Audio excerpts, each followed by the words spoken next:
Bugungi mavzuyimiz guruh rahbarining ota-onalar bilan olib boradigan ish shakllari. Bu mavzuni biz 3 ta reja asosida ko'rib o'tamiz. Birinchi reja tarbiyaviy ishlarni tashkil etishda guruh rahbarining ahamiyati. Ikkinchi reja guruh rahbarining vazifalari. Uchinchi reja guruh rahbarining ota-onalar bilan olib boradigan faoliyati.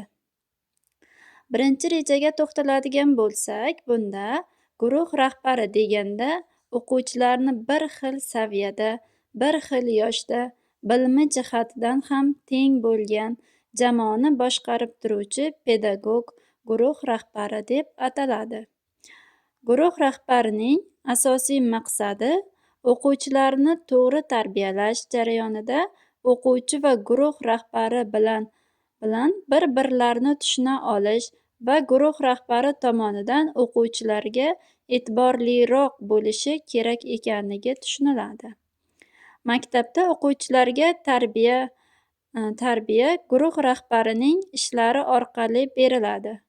Jumladan, tadbirlar, mushoiralar, har xil kechalar, uchrashuvlar, tanlovlar va boshqa o'yinlar orqali o'quvchilarga ta'lim-tarbiya beriladi.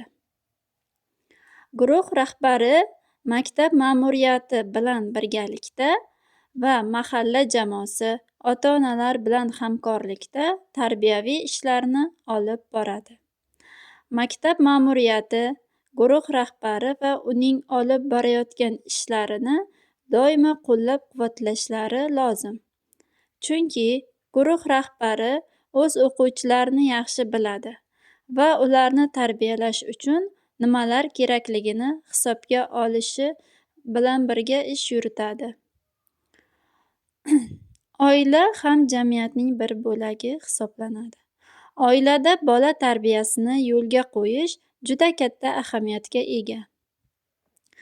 Oila boshqa tarbiyaviy muassasalardan farqli o'laroq odamning butun hayoti davomida uning barcha qirralariga ta'sir etib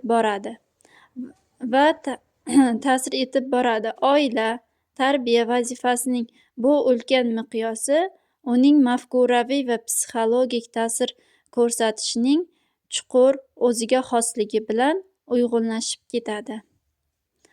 Guruh rahbarlari ota-onalar bilan birgalikda tarbiyaviy ishlarni tashkil etarkanlar eng yangi psixologik, pedagogik tadqiqotlar, ma'lumotlarni e'tiborga olishlari ham muhimdir. Ularga muvofiq o'sib kelayotgan kishi shaxsni shakllantirishga oilaning qo'shadigan hissasi turli yosh bosqichlarida turlicha bo'ladi va to'lqinsimon o'zgaradi. Bunday bilimlarning yo'qligi oilaviy tarbiyada ko'plab xatolarga olib keladi. Guruh rahbari jamoa rivojlanishining aniqlangan darajasiga qarab tarbiya usullarini tanlaydilar. Bundan o'qituvchining yosh xususiyatlarini hisobga olish qo'shimcha shartlar hisoblanadi. Pedagog shaxsni har tomonlama yutuq, kamol toptirishda katta rol o'ynaydi. Aqliy tarbiya shaxsni har tomonlama taraqqiy etishida muhim rol o'ynaydi. O'qituvchi axloqiy tarbiyaning vazifasi va mazmunini o'qituvchilardan ekologik ong va madaniyatini shakllantirish orqali olib boradi. O'qituvchi kasbiga shu jumladan guruh rahbari kasbiga xos bo'lgan muhim fazilatlardan biri bu bolalarni sevishi, ularni hissiyoti bilan qiziqishi, har tomonlama shaxsni hurmat qilishidan iborat. Bolani sevgan, butun kuch va bilimini bolalarning kelajagi, buyuk vatanga sodiq fuqaro qilib tarbiyalashga safarbar qila oladigan odamgina haqiqiy o'qituvchi bo'la oladi. Bolaga befarq, uning kelajagi bilan qiziqmaydigan o'qituvchi kasbiga layoqat. Bunda o'ziga bo'lgan ishonchni yo'qotgan hisoblanadi.